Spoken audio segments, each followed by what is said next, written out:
Hi, everyone. Kathy here. Do you run a coaching business that focuses on supporting women? If so, I've got some news.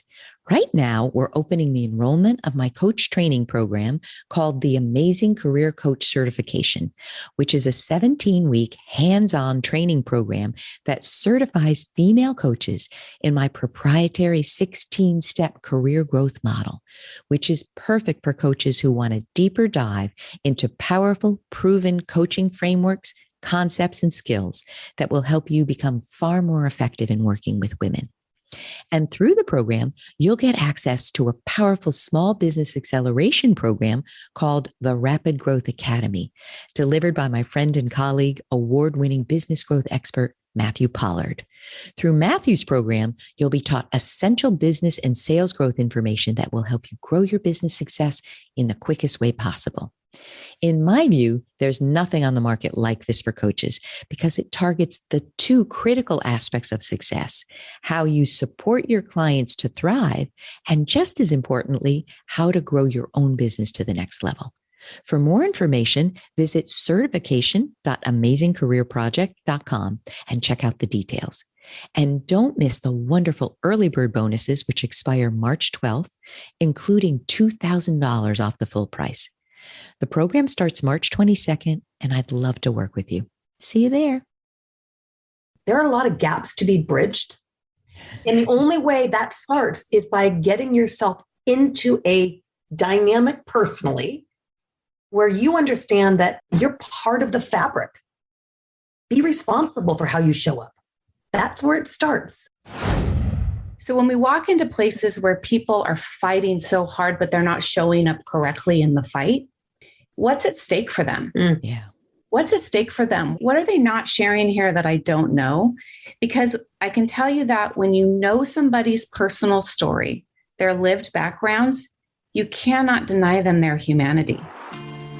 Hello, everyone. This is Kathy Caprino, and welcome to my podcast, Finding Brave. I've created this show for everyone who longs to create something bold and brave in their life, to rise up, speak up, and stand up for who they are, and to reach their highest and biggest visions. Each week, I'll be speaking with inspiring guests from all walks of business, leadership, entertainment, the creative arts, and the entrepreneurial world. And they'll be sharing their intimate stories of finding brave and offer their best strategies for building your most rewarding, joyful, and meaningful life, business, and career. Hello, everybody. Welcome to another episode of Finding Brave. How are you this week? How's it going? I'm hoping that I think you're going to see this in early March. And wow, I can't wait to see what early March brings. You know, every month is, it's a whole new thing for us in these past few years. But I hope you're all well and happy and healthy. And I am beyond excited to have our wonderful two guests, two for one here, talking about something that's so vitally important.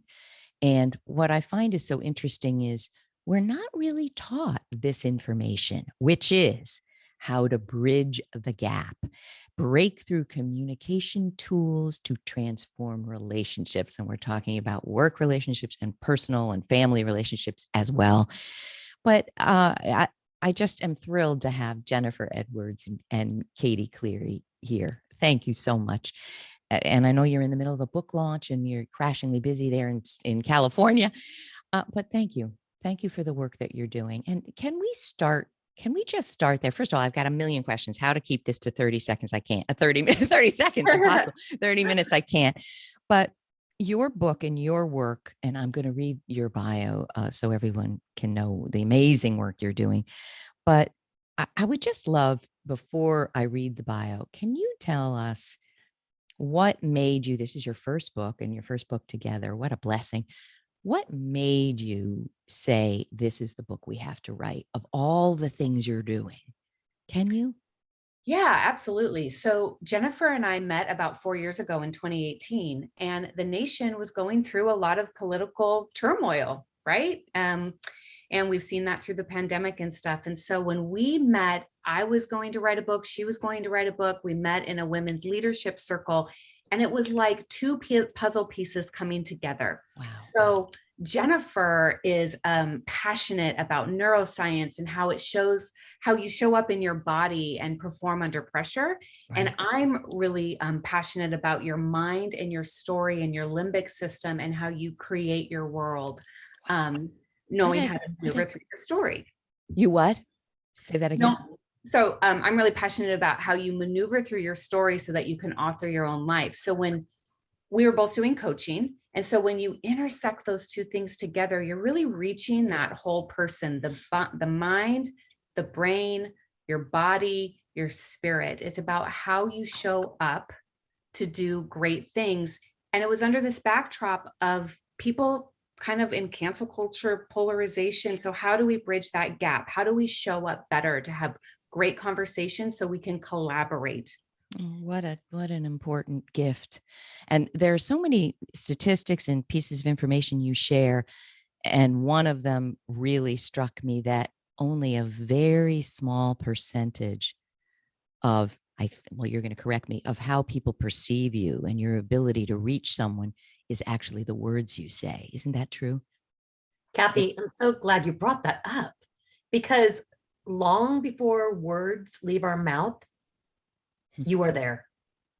You walk into a room and there is energy. You come into energy and you bring energy. Wow. And so one of the most important things that we talk a lot about is how conscious and present are we to how we show up in any given moment. I was joking, but I have a tendency to come in hot, sometimes not manage my time as well as I should. Hot meaning like stressed? Like, let's get going here. Yeah, correct. Or maybe I can't imagine. Cut my time too short. And one of the things we're aware of is that that's not good for energy. That's not good for presence. So how do we intentionally show up? Oh, I love it. Sometimes I get so excited, I cut people off. Me too. And of course, it's a terrible thing to do, but I feel like I already know what they're about to say. That's just the worst. Let them say it. And if you can't take a breath and be patient and let it be said, we all need this work. But before we dig in deeper, let me tell you, people, about the work that you both are doing. Jennifer Edwards and Katie McCleary are communication coaches and co-authors of the new book, Bridge the Gap. Jennifer is a leadership advisor working with Fortune 500 companies and boards, optimizing performance and collaboration. Her clients are global companies from Microsoft to WeWork. She's a partner at Winning Streak Ventures, an early stage VC fund investing in disruptive technology companies. Amazing. Katie is an entrepreneur and storyteller, as you mentioned, who trains leaders, creatives, and humanitarians. That stopped me in my tracks to launch big ideas by leveraging their social and cultural capital. She is the founder of 916 Inc., a nonprofit that transforms vulnerable youth into confident authors. What inspiring work you both are doing. She hosts the Drive podcast on NPR's Cap Radio. NPR. What a gift. With the American Leadership Forum MB in Sacramento. Sometimes I read my guest bios and I say, what am I doing with my life over here? Anyway, it's so inspiring. All right. So now let us dig in here. You talk a lot about, in your writing, in your work, the role of curiosity in relationships. Can you dig in here and tell us, what does it mean? And you actually come up with 4 different types of curiosity. Tell us more. Absolutely. So, we're born curious. We're social creatures, right? We're toddlers. We want to feel and touch and learn and explore about our world. And so right out the gate, we're hardwired to be curious. But the research shows that as we get older, we become curious in different ways based off our boredom. And that's sort of where those other sort of curiosity profiles come from. But the most important part of curiosity is our perceptual curiosity. How do we perceive things to be based off our own lived experiences and our biology? And so one of the things that we really promote in our book is that it's all about how you show up, especially in those relationships that there is struggle, right? Whether people are struggling to understand, like, or respect one another, that's about perceptual curiosity. So how can we increase it? How can we show up curious as an explorer to hear what we don't know, to suspend what we think we know in order to really understand that other's point of view from their lived experiences and how they show up, because that's how you cross that gap. It's so beautiful. You know what comes to my mind? And often this happens in the podcast. I'm listening with half my brain, and immediately I have a million questions in the other. I'm like, slow down. Let me hear you first. But you know what comes up for me? Tell me, and I know you talk about this in your book. I think that what has happened, and you touched on it, is, and I'd love to hear the neuroscience behind it. The older we get, I think, the belief systems that we have been given, often we're not even aware that we didn't create them. They were given to us culturally in our families, right? But they become so ingrained that if something you speak or say rubs up against my belief, I think what we're seeing is we are not curious about what you have to say. It's brought us into a fear place. And you talk all about the amygdala, Amy. And but before we go there, can you share?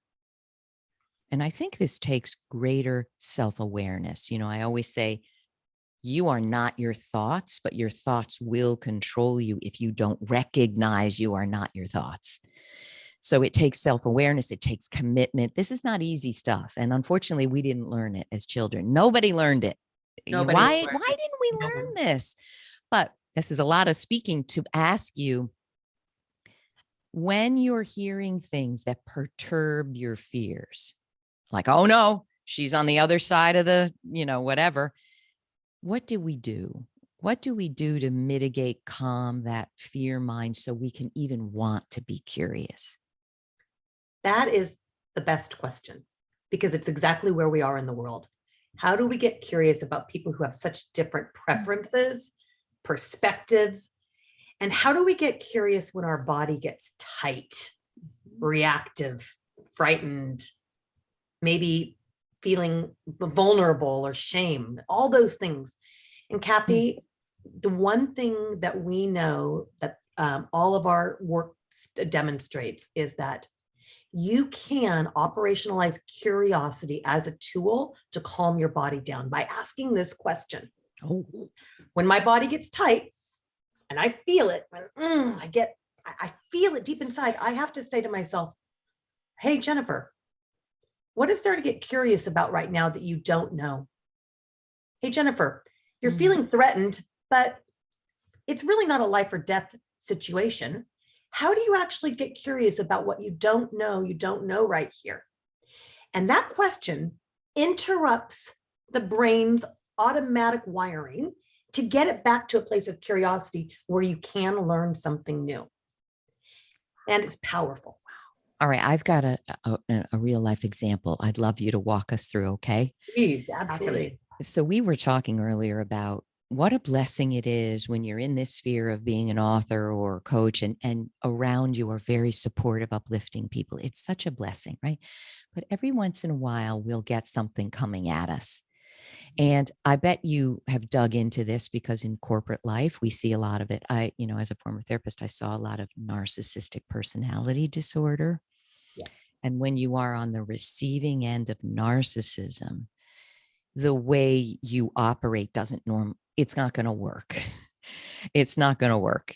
I mean, especially if the person is an extreme narcissist. So one thing I want to share is, recently I got a message from someone, and clearly I had perturbed their system in a way that was unbeknownst to me. I was just saying what I normally say about things. And what I got back was so vitriolic that what happens to me, and it happens much less now, and I think it's because I've done a lot of work, but it happens. And sometimes there were red flags with the individual that I didn't listen to. Anyway, the point is, what happens to me is I literally start to shake. My hands start to shake. So what I want to ask you is, I've done enough work that after 5 minutes of shaking, which is fear and anger, I will say, I don't say that, but I'm going to start saying it. I'll say, what do you think is happening with this individual? that would have generated that kind of fury and hostility. And I know what it is. I know what it is. So, but when you're afraid, is curiosity what we need? Or is it also, let me find one sliver of compassion for what must be something that's going on with this person that would make them respond? Tell me what you think. Absolutely. So this happens all the time, right? And the key is to disrupt yourself in that moment from wanting to react. So first, the mindset is, I'm here for them. I think that Jennifer and I really speak the tenets of servant leadership. I'm here for them. I'm here for the greater good. I'm also here for the we, not the I. So that's the mindset. You depersonalize it in some way that way. You can gain some distance from it, right? Good. You take responsibility for your part in it. I must have rubbed them the wrong way. There must have been a miscommunication or a breakdown. So that's in your mind. Now let's really talk about your body. You're shaking, you're angry. The words are like rushing through your throat to come to your mouth, right? You got to stop. You have to learn how to be aware that you feel it in your body and you stop. Now, there's a couple things that we teach in the book about all the ways to get yourself clean. So we say you want to show up clean and curious. What clean means, I'm not reactive, I'm not shaking, I've gathered myself to a point where I've offered grace to myself, grace to the other. Some really good tips. Beautiful. Pinch your thumb.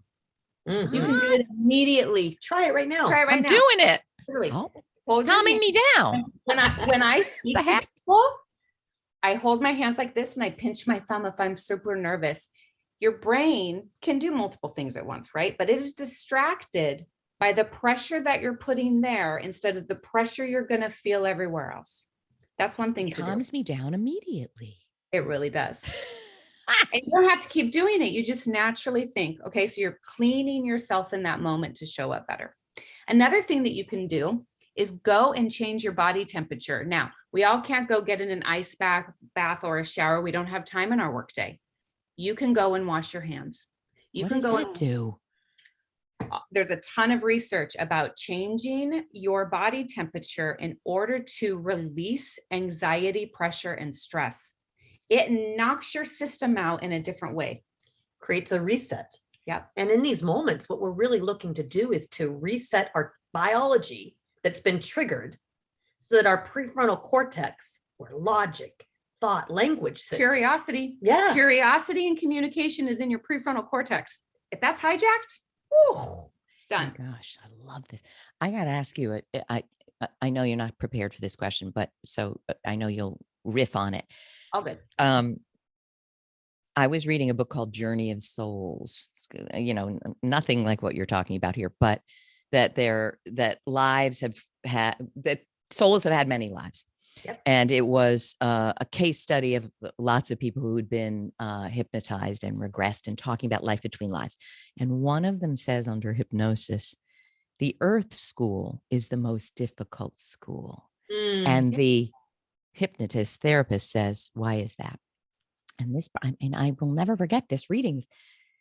The person said, the population has expanded to the degree that there is so much diversity, yet the human brain has not developed to the level to deal with it. That's powerful. Oh my goodness. Yeah. I mean, I really see that to be true. Yeah. Now, I'm all for diversity and believe we can't go backwards. We can't want to be a single cell organism where there's no diversity. But I have to say, as a therapist and a coach, I believe that is true. And the only way to change that is concentrated work on human and brain development and human development. What do you all think? You nailed it. Come on, I got to be wrong about some of that. No, we like to refer to it the fact that we're walking around this earth with a human suit. And we can't zip that human suit off. No, right? And what you just pointed to is the pressure, the polarization, the fast pace. It's only increasing at just such an acceleration that it's hard for our brains to catch up, and especially our empathy side of our brains, our being with other people, our compassion sides. And Kathy, Is it? Oh, go ahead. I'm so no. interested. No, I don't want to cut you off. And that's what's going to change the world, whether it's in the workplace, in the family, is it's our human suit and our brains saying to ourselves, hey, care first, show up for another, seek to understand, and most importantly, be curious, because everyone is doing the best they can. Oh, I love the moment they're in, with the skills they can access. So help me understand this. Is it an evolutionary thing that diverse? I was watching the show PBS Neanderthal. Oh my gosh. And that the Neanderthals were not what we thought they were. They were more advanced, in fact. But is it an evolutionary thing that diversity meant I got to kill you? Or, that anything that was different from what I saw in my pod or whatever we call it was a mortal threat? Is that what it was, evolutionarily? Yeah, I actually know quite a bit about this. So we are hunters and gatherers. That's what we are. We live in small pods as we were born, and we were meant to migrate and travel so that we can hunt and gather to support our little tiny family enclave. We were actually never built biologically to live in systems and societies that are really large. The more that we congregate within cities and those environments, and then you have a plethora of diversity and a plethora of preference, right? There becomes a deepening of systems and a deepening of beliefs. Now, if those belief systems are not derivative of your family origin, your little tribe of hunter-gatherers, now we can't decide on a common shared goal. We can't decide on the common story. We can't decide on the common rules, right? And then we've added industrialization, digitalization, capitalism, all different forms of being, right, on top of it, that we're no longer operating within our own little units where we all know what the rules are. We all know how to be with each other. And so that's why breakdowns are happening. That's why collaboration is increasingly difficult in this world. Even though we have all the tools and knowledge at our disposal to do it, we're still emotional creatures. And if we don't emotionally know how to belong to the rules and the order, and there's many choices in front of us, we fail. We fail. You're the right people to ask these questions. All right, I have more, but if I'm missing anything about the book that you absolutely need us to understand, loop me back. But got another question. Again, I'm coming at this in different ways than maybe you would be being asked, when you're in front of Microsoft. Absolutely. We like riffing with you. Oh, good. Oh, good. Some people are like, why didn't you prepare me? You didn't even need to prepare us. We'll riff with you all day long. Riff with me. All right. Yeah. We live in a measurement-based society. That's the other thing I want to add to all of this. We live in a measurement-based society, and our language has been tailored around that. Why? How much? When? Yeah. Right? Our language tools are not allowing us to feed our emotional needs. Well, that's when it's a great topic. We learned I was a marriage and family therapist, which is a special genre of, not special, a particular genre of therapy. Our teachers would say, don't use why. Don't say why to someone. Why? Because you get so defensive when someone said, why'd you just do that? Immediately you are defending yourself. Would you agree with that? Is that a word you suggest not to ask? Kathy, there's a whole section in our book that we call against why. I love it. Yeah. So curiosity is not about asking questions. No, it's an and that's energy. what everybody thinks what it is. Yeah. I stopped in my tracks about that. And I want you to explain that. But before we go there, I need to ask this. I feel like when I read your material, what we're talking about is being a spiritual individual. And I do not mean religious. I have chucked my organized, I was raised Greek Orthodox. It didn't work for me as a 10-year-old. I thought, what is this? It's not making sense. So 2 things I want to ask you about. I feel that to come from a place of, I care about you, I care about we, these are spiritual principles that most of us are never taught. I mean, we might have been taught it in an organized religious form, but maybe not. Secondly, tied into that, I think what you are asking of us is that we choose our beliefs, that we're not simply accepting what has been programmed as our beliefs. But most people that I work with, so, mid to high level professional women, they don't even know consciously what they believe. They don't know what they believe. So can you talk about either or both of those? Is there a spiritual element? Maybe you don't call it that. No, we do. Why don't I take the spiritual and why don't you take the words? That sounds great. Okay. Yeah. We are spiritual beings. And the most important thing we must remember as individuals is that we are woven together in a tapestry across this world. And we have an obligation as spiritual beings to support each other, to look out for each other, to promote each other, to help each other find each other's callings. And I use those words in the spiritual realm, but they work in the work world as well. As we are in organizations, we need each other. We need each other to do great work. We need each other to do important, meaningful, contributive behaviors on teams. We need each other in communities. We need each other as peacemakers. And the most important thing we want to bring out of this book is there are a lot of gaps to be bridged. Oh boy. And the only way that starts is by getting yourself into a dynamic personally, where you understand that, yeah, you're part of the fabric. Be responsible for how you show up. That's where it starts.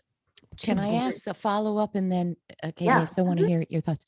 What happens when, and I'm not going to get political, but I will say this. I'm an American. I love being born here, but I don't view myself as an American. I view myself as a person of the world. Yeah. It wasn't in my doing to be born here, and I could have been born anywhere else. What happens when you meet people that don't agree with what you just said? Yeah. No, it's not really about us helping everyone else. I mean, whether you look at it politically, societally, in your work. I mean, we all know people at work who don't want to give someone else credit, who don't want to uplift them as they rise.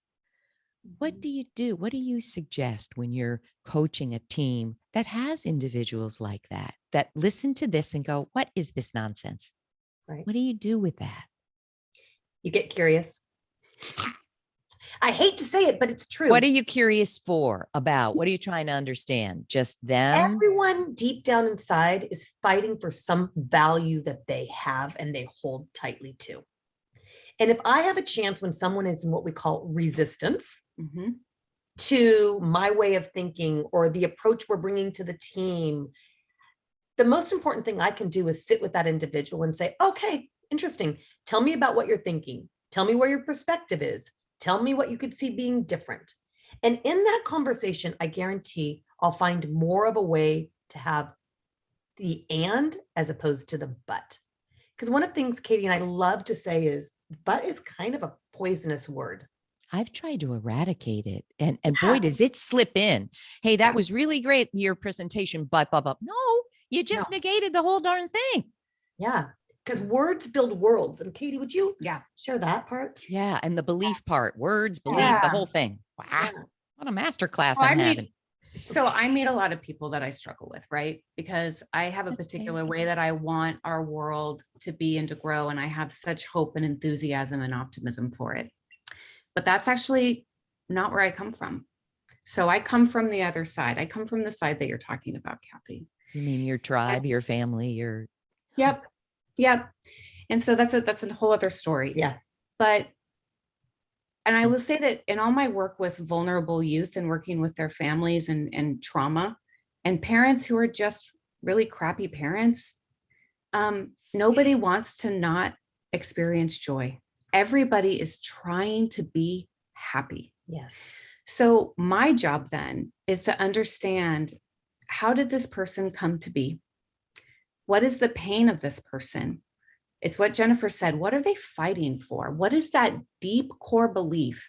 And in America, it's about freedom of expression, and being able to maneuver through our different class layers to achieve that American dream, whatever that American dream is for you, right? So when we walk into places where people are fighting so hard, but they're not showing up correctly in the fight, it's what's at stake for them. Yeah. What's at stake for them? What are they not sharing here that I don't know? Because I can tell you that when you know somebody's personal story, their lived backgrounds, you cannot deny them their humanity. And they are bonded to you in a different way, in a safety way. And they will begin to coach and come out of their shell and out of a scarcity mindset. They have learned that it is them against the world. And culture has reinforced that, family has reinforced that. That's why knowing people, like deeply knowing the people you work with and surround yourself with, is important.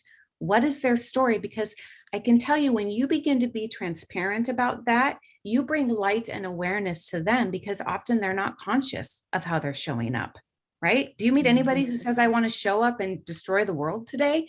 There's very, very few people like that. So I'll stop there. Beautiful. You know what that reminds me of? It's so beautiful. And it reminds me I have to go back and do something. In the first years of my training as a therapist, I was an intern for a year in a lower economic area. And there was rape, incest, pedophilia, suicidality, drug addiction, attempted murder. Yeah. But I remember one of the hardest things was a man who beat his daughter was mandated. And here I am, an intern at 41 years old. What do I do? And he felt justified to beat her up.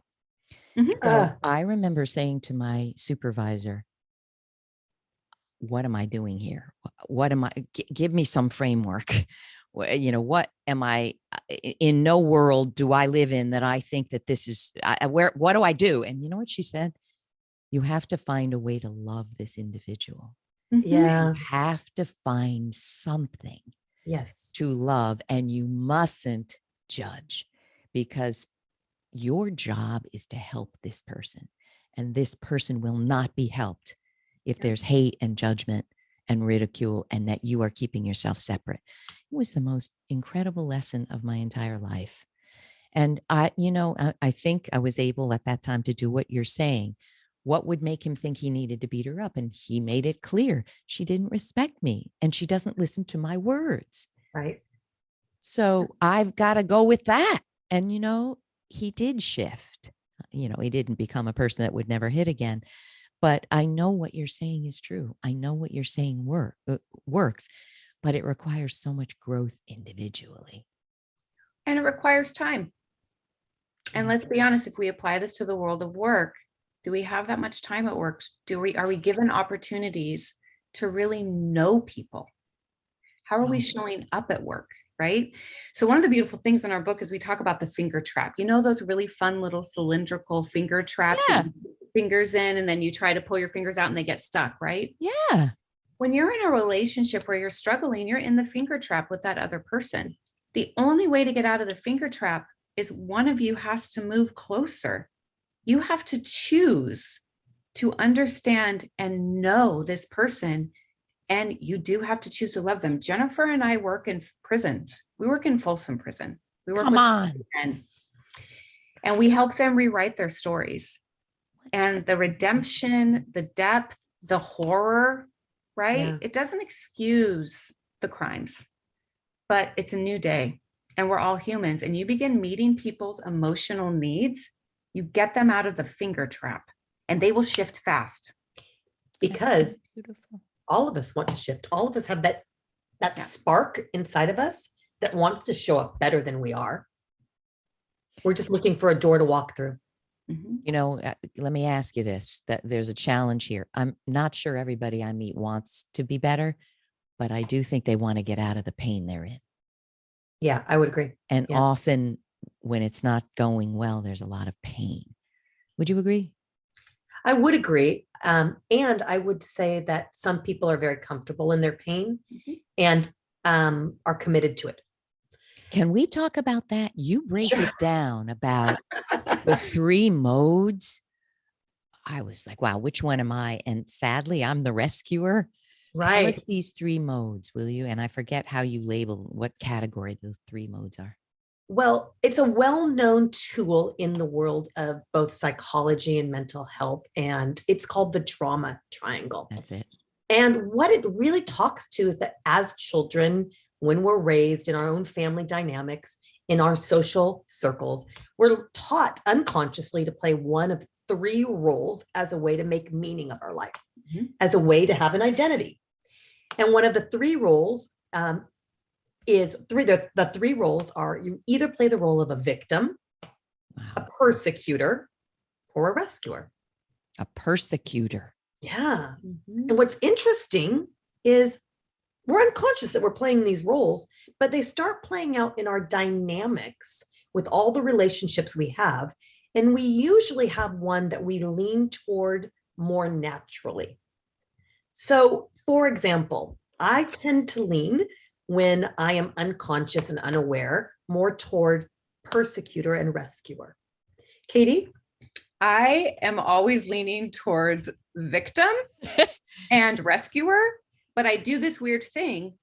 I actually shut down and stop communicating with others. And then I'm in my own drama triangle where I'm just rescuing myself. And then I'm a victim. And then I rescue myself. And then I persecute myself. And then I rescue myself. And then I'm a victim. That sounds terribly familiar. Well, and I love that Dr. Stephen Karpman, who designed and brought this out, helps us normalize it, helps us understand that, like, okay, this is just a paradigm we're stuck in. But and it's so damaging, isn't it? And people pull you into a drama triangle. We call it a dance. And you're allowing it and you're looking for it. I remember I moved in with a wonderful friend, and then she realized she had alcoholism in her family. And she came home one day and said, we were living together. She said, I'm going to have to distance myself from you. I said, what do you mean? And she said, I recognize from what I learned, ACOA, Adult Children of Alcoholics, she went to. She said, I realize that you are drawn to people that need help. And you are keeping me in that, or it's working to keep me in that mode. And I was so hurt and so offended, but I gotta say, I'm like, wow, there's something there. And I tell me if you agree, but these patterns are so limiting, so damaging. They are so constraining, right? Why should we get out of these little dances that, not little, I don't mean to diminish them. Why should we? No, I love it. We're powerless in that dynamic. We forget that we have choice. We forget that we have authorship of what's in front of us. Living in blame and shame and all the trauma and drama that those three roles create, they render us really powerless beings. Yet there is another way. And the other way is, we call it the circle of choice. And it says that, hey, I have an opportunity to see anything that comes at me from a fresh perspective. There's a great quote that says, any event that happens plus the response equals an outcome. The events can happen. It's how we look at the responses. It's how we manage our biology and our lived experiences through the responses that gives us an outcome. There are a lot of great examples of how people have thrived through the pandemic and collapsed through the pandemic. But everybody had the pandemic. It's those people who didn't play the triangle game in the pandemic, but played the circle of choice, that had an outcome that was really just tremendous or different, or even a silver lining, something that we can be, after the breakdown comes the breakthrough. Sometimes we need a paradigm shift, right? Yeah. I have one more question. I know I could keep you for 2 hours. Do you have time for one more question? Absolutely. We love chatting. I would love to hear what you say about this, but you do talk about it in the book, that having a personal board of directors is so helpful. I find that when I am triggered to behave in a way that I know I need to get out of, but I'm struggling to do it myself, or, wow, what was that? Can you give me some perspective about what this person did that I'm not seeing? It always helps, even if I don't agree with the board of, the advisor. But I do believe that outside input intervenes with our chronic triggered behavior. Can you Do you agree with that? Can you talk about personal board of directors, all of it? I love what you Or said. somebody hammering. I'm sorry. Oh, we can't hear it. Oh, We're good. Jeepers. I love the concept that we've been taught. I don't remember who said it, but that you are the sum of the people you surround yourself with. Yeah. And I don't want those people to just be haphazard. Because when I'm making big decisions or I need advice or wisdom, I want them to be people who are honest, brutally, beautifully honest, right? And who say, hey, I care enough about you that I'm willing to give my time, energy to you. And so we actually recommend you bring 4 different people together. The first 2 are what we call a mentor and a role model. And they are really, the mentor is somebody who really is able to understand your gifts and your strengths and walk alongside you and say, hey, let's actually look at this a different perspective. They may have more experience and wisdom than you, and you can glean from that. Mentors are important. Beautiful. The next one is a role model. And this is somebody who really inspires you. They're open, they're authentic, and they're able to probably paint a fuller picture than you can see in the current time. Love it. The other 2 are an encouraging friend, right? You need to go vent, you need to go process, you need someone to remind you of who you are and where you come from and what you've done before. So different than the mentor and the role model, right? This is a friend. Yeah. And it's not a coach either. Like sometimes I'm, therapist coach. Sometimes I'm hopping in with just shut up and listen. shut it and listen. Yeah.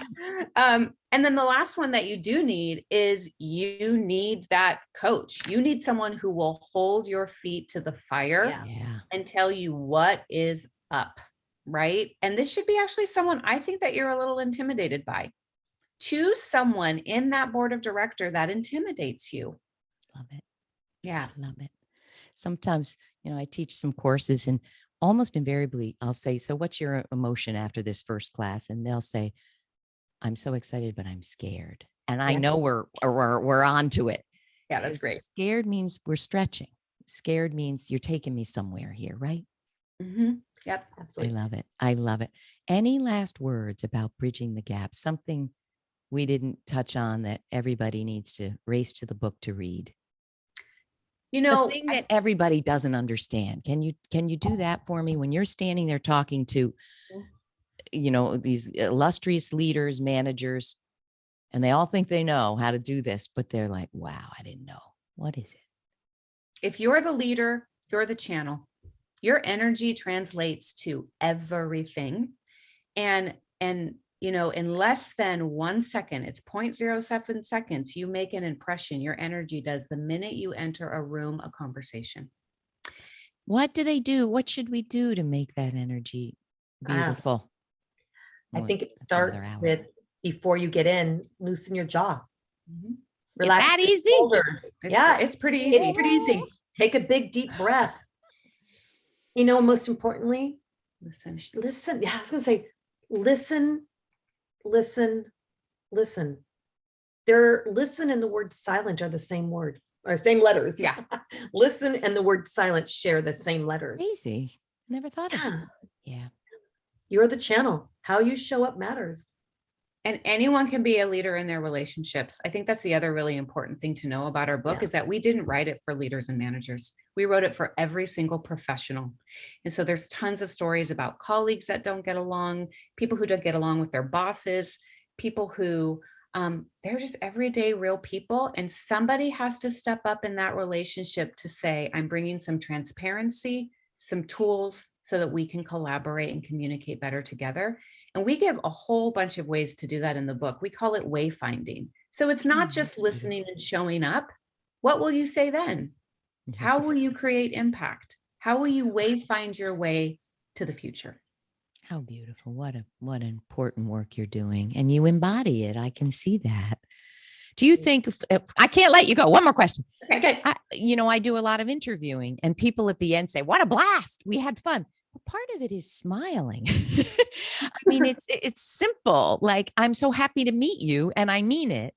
But do you cover, facial expressions and an openness in the eyes, anything that people can do that they don't realize, like if they're just tight and they're not smiling with their eyes or their face, it's a scary feeling. What do you think? Yeah, we have 2 chapters in the book that talk about that. One about how to disrupt your biology and your tense so that you can relax and pull out that smile, and most importantly, engage. And then we have another chapter that we just love. It's called Help, I'm Under Pressure. Wow. What do I do and say? But it starts with a part of the book that says, here are some pro tips about how to get your body ready to communicate, how to understand that energy is actually communication. You can't not communicate. No. Everything is communication, right? Absolutely. Everything. Oh, people, where do we learn about you particularly? Where do we go? Where do we get the book today? Where do we go? So howtobridgethegap.com is our website. We have a bunch of media, speaking, all that kind of stuff. And then you can buy your book anywhere that you love, whether that's an independent bookstore or Amazon, Barnes and Noble, anywhere. Beautiful. Beautiful. And can we connect with you on social media? Do you like that? Yes, Shall people be reaching out on LinkedIn and anywhere you're there? Find us at LinkedIn. I'm Katie McCleary and Jennifer Edwards, and we are engaged and love providing value, but we really love learning from other people. So find us. We'd love to learn from you.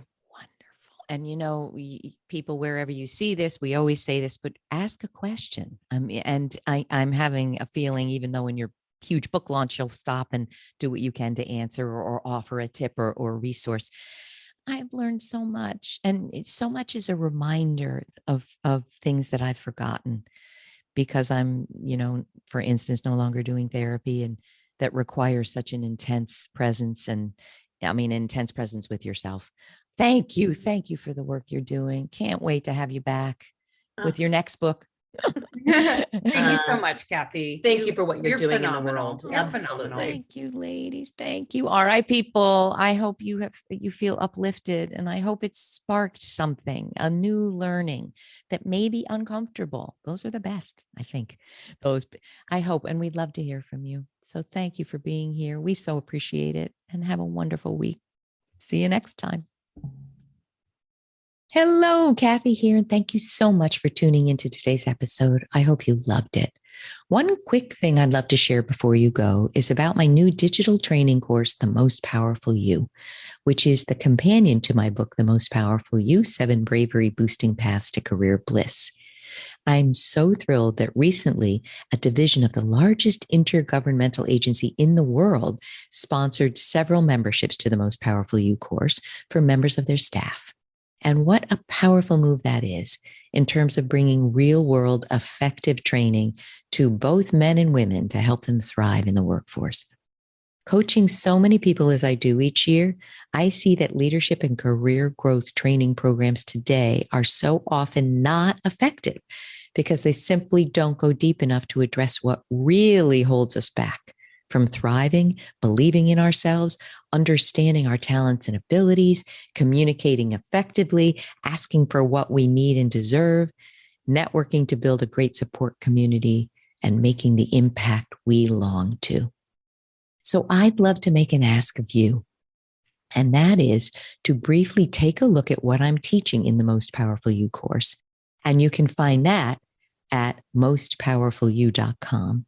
And if you feel that the content about the 7 damaging power gaps and how to close those for good would be helpful for you and people at your organization, I hope you'll ask your supervisors, HR leaders, and diversity and inclusion managers to sponsor memberships of this course for you and other staff so that you can all thrive at the highest level in your roles and organizations.